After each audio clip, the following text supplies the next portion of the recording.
Hello everyone, and welcome back to our channel, Truth Finder. In today's video, we'll explore the haunting tale of the Coons family tragedy, in which an entire family was brutally murdered in their own home. This chilling story has everything: unexpected twists and turns, drug dealing, mental illness, pornography, rape, possible incest, and a surprise ending that no one saw coming. Stay tuned as we dive in and unravel this complicated story. The Coons family resided in a quiet corner of Athens, Wisconsin, occupying an old farmhouse on 108 acres of land not far from the town. The family consisted of 4 elderly siblings: Helen, Clarence, Irene, Marie, and Helen's adult sons Randy and Kenneth. They all lived together in one house except for Kenneth, who lived in his own small trailer on the property. The Coons family led a quiet, secluded life and rarely left their property. Kenneth, who worked at the Kraft Inc. cheese factory, was the sole family member with regular connections to the outside world. But the Coons family's peaceful existence was tragically interrupted on July 5, 1987. Kenneth returned home that night to find all but one of his family members dead. Each had suffered fatal gunshots to the head from a .22 caliber firearm, suggesting a deliberate and calculated act. The scene was horrific. Kenneth found Marie at the entrance of the house, his brother Randy on the kitchen floor, Irene in a chair, and Clarence in bed. Multiple shell casings and bullets were scattered throughout the house, and it appeared that Randy had fought with the murderer. There were unfamiliar tire tracks near the garden, and Helen, Kenneth's mother, was missing. This event left the community shocked and in disbelief, wondering what transpired on that tragic day and who could have committed such horrific acts. When the authorities arrived, they found that the Coons family's living conditions were far from ideal. The house was in disrepair and lacked indoor plumbing. The only modern appliances were a television and VCR. The family relied on a wood-burning stove for warmth and cooking. The inside of the house was cluttered with debris, which included a large collection of adult videos and magazines. But the most surprising find, especially considering the family's reliance on Social Security, was $20,000 in cash. This raised the question, who were the Coonses really?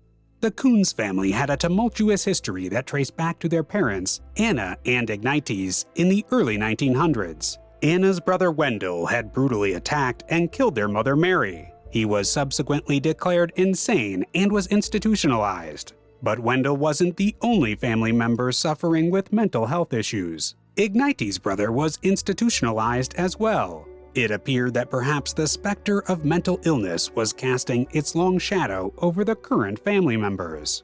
When the police began investigating the murders, they initially suspected Kenneth, who had discovered the bodies. Kenneth, who was described as being extremely shy with a low IQ, did his best to communicate with the police, despite challenges in expressing himself.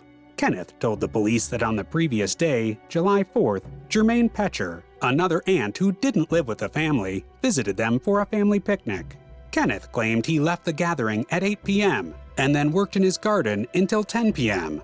He traveled 3 miles to work to wash his car. On his way, he purchased fireworks and then decided to rest, sleeping in his car before returning home around 5 a.m.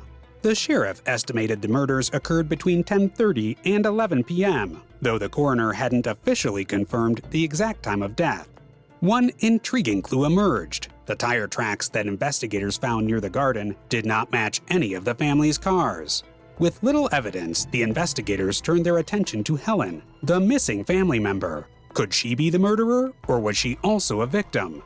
Kenneth strongly believed his mother wouldn't have left the house alone, as she wasn't accustomed to solo outings. It was uncertain if she even knew how to drive. Her son Randy was her constant companion when she went into town, patiently waiting in the car while she ran her errands. Jermaine, Helen's sister, told police that Helen showed no unusual behavior during the picnic. If Helen had sinister plans, Jermaine thought she would have seen signs of nervousness or anxiety. Then, a new piece of information came to light. Gail and David Weiler, owners of Weiler's hardware store, told police that 3 weeks before the murders, Helen visited their store to buy a toaster. But she also purchased a case of .22 caliber bullets, which was unusual for the typically quiet and pleasant Helen. While at the store, Helen expressed frustration with her family, particularly their habit of watching pornographic movies at home. She seemed agitated and upset, and told the Weilers she was buying the bullets to deal with bothersome blackbirds on their property. Initially, the Weilers didn't think much of it, but after learning about the murders, they felt compelled to contact the police. The following Monday, the police discovered a rifle of a similar caliber in the home. However, cobwebs in the barrel indicated it hadn't been used recently. The extent of Helen's involvement in the murders remained uncertain, but the community rallied together, creating shirts and buttons and forming search parties to locate her. Unfortunately, Helen would turn up 9 months later, about 19 miles from the home, in a frozen creek. She too had been shot in the head, leaving investigators with even more unanswered questions. Rumors swirled around the investigation. Some wondered if Helen had been held captive and killed for retaliation from another case stemming back to 1933, when Helen became pregnant with Kenneth at age 15. Helen claimed she was raped by a neighboring farmer named Frank Gums, who was ultimately convicted and served time in prison. However, some speculated that Helen's brother Clarence may have been the actual father of her child. No father was listed on either Kenneth or Randy's birth certificate, and at one point, Kenneth was told that Clarence was his actual father. Many in town didn't believe Helen's allegations against Frank Gums and speculated that the murders might have been retaliation for his conviction. Another proposed theory centered around Randy and illegal drug dealing. A witness testified she had purchased drugs from Randy, and the large amount of cash found in the house, along with the signs of struggle on Randy's body, suggested a drug deal gone wrong. But both of these theories proved to be incorrect. Even though the family kept mostly to themselves, the police found a connection with a 21-year-old farmer named Chris Jacobs, who had interacted with the family several times when buying a car from them.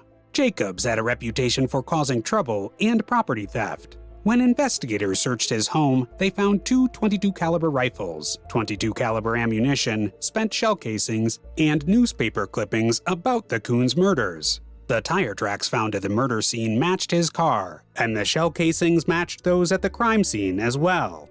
Unfortunately, police did not find the murder weapon. While the evidence was circumstantial, prosecutors decided to take the case to trial, accusing Jacobs of 5 counts of murder. But the jury found that there was not enough evidence to convict him, and he was released. The police knew they had their man, though, and kept pursuing the case. 4 years later, in 1993, just a few hours before the statute of limitations was set to expire on the case, the Marathon County District Attorney's Office charged Jacobs with the kidnapping and false imprisonment of Helen Coons.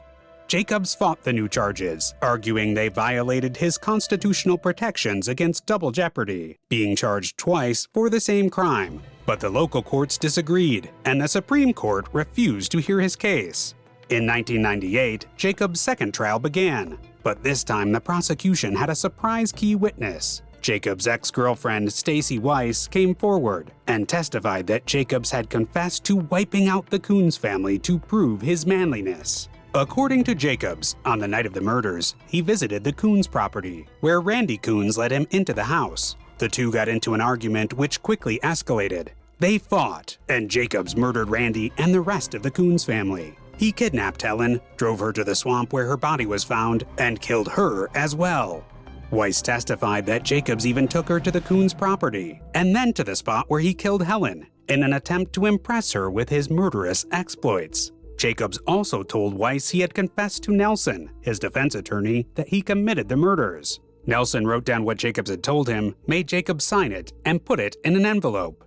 Jacobs' defense team tried to discredit Weiss's testimony, bringing up her criminal record, and the fact that she made a deal with prosecutors to testify in exchange for pleading to a lesser charge for a bank robbery she committed in Minnesota. In the end, Weiss's story and the evidence from the previous trial were a strong combination. After 4 hours of deliberation, the jury found Chris Jacobs guilty on the new charges, sending him to jail for 31 years. Jacobs served most of his sentence and was granted early release, but he quickly got into trouble again. He refused to follow the rules of his parole and was sent back to prison to serve the rest of his sentence. He still proclaims his innocence. The story of the Coons family and their murders was told in a book by Crocker Stevenson, a retired reporter for the Milwaukee Journal-Sentinel, called Blood Relative: Portrait of a Mass Murder. Stevenson details how the family's unconventional lifestyle and poor reputation in the community led to Jacobs being acquitted in the first trial and ultimately convicted of lesser charges. The prosecutors agreed, believing that the family's reputation as, quote, white trash led the jury to treat them as if their lives didn't matter. Despite Jacobs' eventual conviction, prosecutors do not believe justice was served, as he did not receive a life sentence for his crimes. What do you think about this tragic murder case? Share your thoughts in the comments below. And don't forget to like, subscribe, and ring the bell icon to stay up to date on our future videos.